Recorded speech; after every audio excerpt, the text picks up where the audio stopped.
warahmatullahi wabarakatuh. Shalom, Om Swastiastu, Namo Buddhaya, salam kebajikan. Kami dari tim Universitas HKBP Mensen Medan dengan saya sendiri Nova Siolan Mangusong selaku pembicara pertama, bersama dengan rekan saya Nelly Kapitarani Panggabean selaku pembicara kedua dan Joseph Panulak selaku pembicara ketiga yang berdiri pada posisi kontra. Dengan mosi perdebatan Bawaslu tidak berwenang menangani pelanggaran pemilu pasca penetapan hasil pemilu secara nasional. Dewan juri yang terhormat, adapun yang melatar belakangi kami berdiri pada posisi ini adalah terbatasnya kewenangan Bawaslu dan banyaknya permasalahan yang dihadapi oleh Bawaslu dalam penegakan hukum atas pelanggaran-pelanggaran yang terjadi pasca pemilu. Kedudukan Bawaslu dalam struktur kelembagaan Indonesia adalah sebagai lembaga negara tambahan yang independen, di mana mempunyai tugas dan wewenang berkaitan dengan lembaga negara utama, yakni KPU dan Gakumdu. Lebih jauh, jika batas dan pembatasan itu masih dialamatkan kepada Bawaslu, kemungkinan yang terjadi adalah proses pemilihan yang tidak ideal dan tidak sesuai dengan filosofi konstitusi Pancasila dalam sila keempat. Belum lagi, KPU dan Gakumdu yang banyak potensi perbedaan persepsi dan tafsir dalam menangani dan menyelesaikan pelanggaran pemilu. Dalam hal ini, terkhusus menjelang pemilu tahun 2024, keseragaman penanganan Gakumdu harus diupayakan. Adapun yang menjadi tatanan dan poin argumentasi kami terdiri dari 2 poin, yakni pertama, proporsional KPU dan Gakumdu dalam pelanggaran pasca pemilu. Kedua, eksistensi Bawaslu dalam menangani pemilu. Pembahasan selanjutnya akan disampaikan pembicara kedua dan ketiga dari tim kami.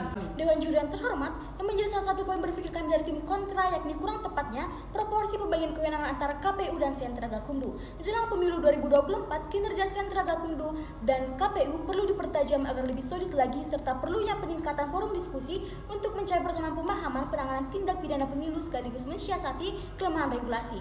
Persamaan persepsi itu sangatlah penting untuk menyamakan pola penanganan tindak pidana pemilu dan pemilihan. Berdasarkan kondisi saat ini, masih sangat banyak ditemukan penghentian lapor yang telah diregistrasi dengan alasan tidak memenuhi syarat formil dan syarat material. Selain itu, perbedaan penafsiran perihal waktu penyampaian perlu penyempurnaan ke depannya. Dengan adanya kesenjangan pola penanganan tersebut, Bawaslu semakin sulit dalam melaksanakan kewenangannya yang tercermin pada Perbawaslu nomor 3 tahun 2020. Sebagai contoh, dalam penanganan pidana pemilu, ada laporan temuan sebanyak 2.742 perkara, jumlah itu keluar dan berkebutuhan hukum hanya sebanyak 320 perkara atau 9% saja. Laporan itu lanjut ke tahap penyidikan dan berhenti di tahap penyidikan dan penuntutan sebanyak 41 perkara. Dengan adanya pemberhentian ini akan menimbulkan persoalan sehingga Bawaslu akan terbengkalai dalam menegakkan peradilan pemilu sesuai dengan Undang-Undang Nomor 7 Tahun 2017. Selain itu, Undang-Undang Nomor 15 Tahun 2011 menempatkan Bawaslu hanya sebagai bagian proses penyelesaian pelanggaran administrasi, sedangkan untuk penuntasannya berada di tangan KPU, di mana Bawaslu hanya sebagai rekomendasi kepada KPU untuk menuntaskan pelanggaran. Namun, Komisi Pemilihan Umum sering mengabaikan rekomendasi Bawaslu tersebut. Dewan juri yang terhormat, kami mengamini dan mengindahkan kinerja dari KPU dan sentra Gakumdu. Tapi perlu kita pertimbangkan bersama, apakah kewenangan Bawaslu cukup sampai di situ saja, mengingat masih banyak pelanggaran yang belum terselesaikan. Padahal kita tahu bahwa Badan Pengawas Pemilu tersebut memiliki peran yang sangat besar dalam proses hingga rampungnya pemilu. Untuk melanjutkan rangka berpikir kami, yang menjadi poin argumentasi kami yang kedua yakni eksistensi Bawaslu dalam mengawal pemilu sebagai bentuk tanggung jawab.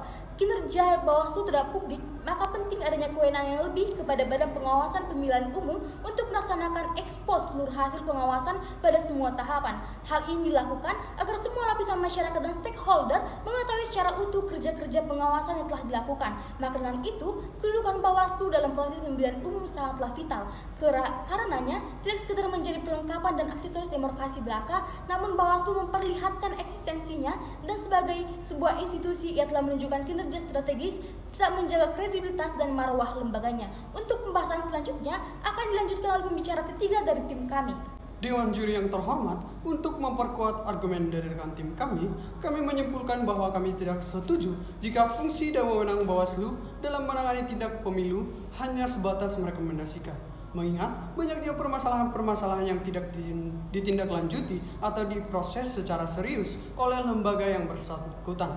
Pun Dewan juri yang terhormat, jika hal ini masih terjadi secara terus-menerus, kami khawatir ini akan mencederai arti keadilan pemilu yang sesungguhnya. Karena bagi kami Dewan juri yang terhormat, yang menguasai tata cara pelanggaran pemilu, bahkan yang menerima laporan pelanggaran pemilu yang pertama, itu adalah Bawaslu. Maka dari itu Dewan juri yang terhormat, kami mempunyai sebuah saran dan gagasan, yaitu supaya diberikannya kewenangan dan kekuatan penuh terhadap Bawaslu, bukan hanya sebatas merekomendasikan, tetapi juga sebagai eksekutor eksekutor dalam menangani tindak pidana pemilu, khususnya pasca penetapan perolehan suara secara nasional.